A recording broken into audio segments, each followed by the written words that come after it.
Imagine a world where you never have to fill out another form, book another flight, or navigate a cluttered web interface again. You don't just talk to your computer, you give it an objective, and it executes the work. For the last 2 years, we've been living in the era of the chatbot. We've treated AI like a digital librarian, a source of information, a generator of text, a writer of code. But everything is about to change. OpenAI is pivoting from chatbots to doers. The internal codename is Operator. It's an autonomous agent designed to take the wheel, control your mouse, strike your keys, and navigate the web just like a human would. But as we move from asking AI for answers to giving AI the keys to our digital lives, we have to ask, are we ready to hand over control? Today, we go inside the research on OpenAI's Operator, the technology that could fundamentally kill the web browser as we know it. To understand Operator, we first have to understand the limitation of current AI. Right now, if you use ChatGPT or Claude, you are trapped in a box. You ask for a flight,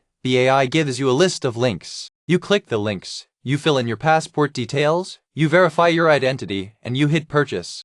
Current LLMs are locked behind the glass. They can suggest, but they cannot act. Operator is designed to break that glass. It's built for computer use. This isn't just about predicting the next word in a sentence. It's about a loop of computer vision and action. The agent sees the screen, identifies the buttons, calculates the coordinates, and clicks. This is the doer revolution. It moves us from prompting, which requires our constant attention, to tasking, where we set a goal and walk away. The move toward agentic systems didn't happen in a vacuum. By October 2024, industry whispers turned into industry consensus. The agent was the next frontier. By November 2024, the internal name Operator leaked, signaling that OpenAI had moved from theoretical research to an active, branded product development cycle. Under the leadership of Sam Altman, who has been a vocal proponent of agentic workflows in the quest for AGI, and Chief Product Officer Kevin Weil, OpenAI is clearly prioritizing this shift. We aren't talking about a far-off science project. Reports indicate that OpenAI is aiming for a release cycle as early as late 2024 or early 2025. This will likely arrive as a research preview or beta, a cautious, controlled entry into a market that is already heating up. OpenAI isn't moving alone.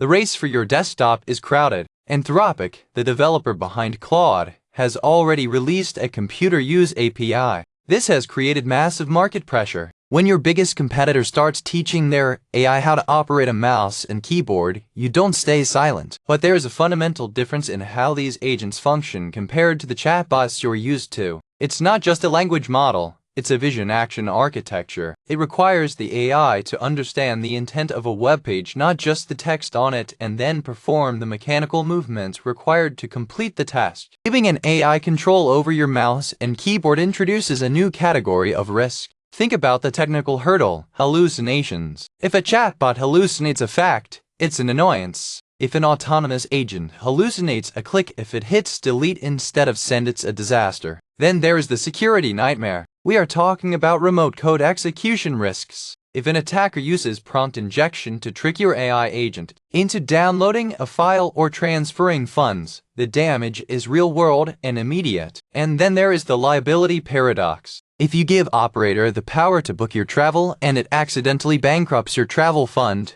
who is responsible? The user? The software company? The developer? As of today, there is no legal framework for AI-executed actions.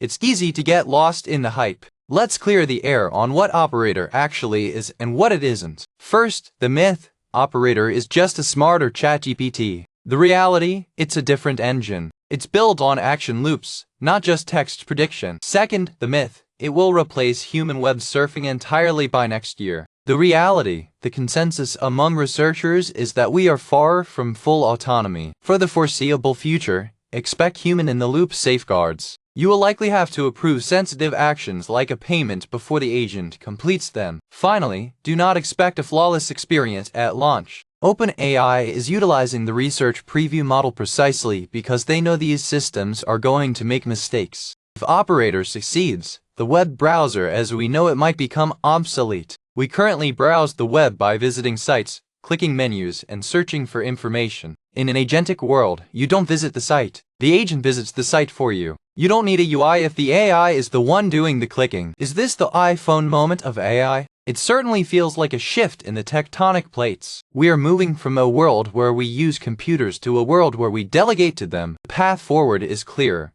OpenAI is building the technology to handle our digital tasks. But whether we can trust an autonomous agent to manage our banking, our scheduling, and our communications remains the biggest question of the decade. For now, we wait for the beta. When the cursor starts moving on its own, will you trust it? The era of the doer is almost here. Whether this leads to a massive leap in human productivity or a new set of digital vulnerabilities is something we will be tracking closely here at Deep Dive AI. If you want to stay ahead of the curve as this agentic revolution unfolds, make sure to subscribe. We'll be breaking down the technical milestones of the Operator beta as soon as the first reports hit the wire. What is the one task you would trust an AI to handle for you today? Let us know in the comments. Thanks for watching. I'll see you in the next one.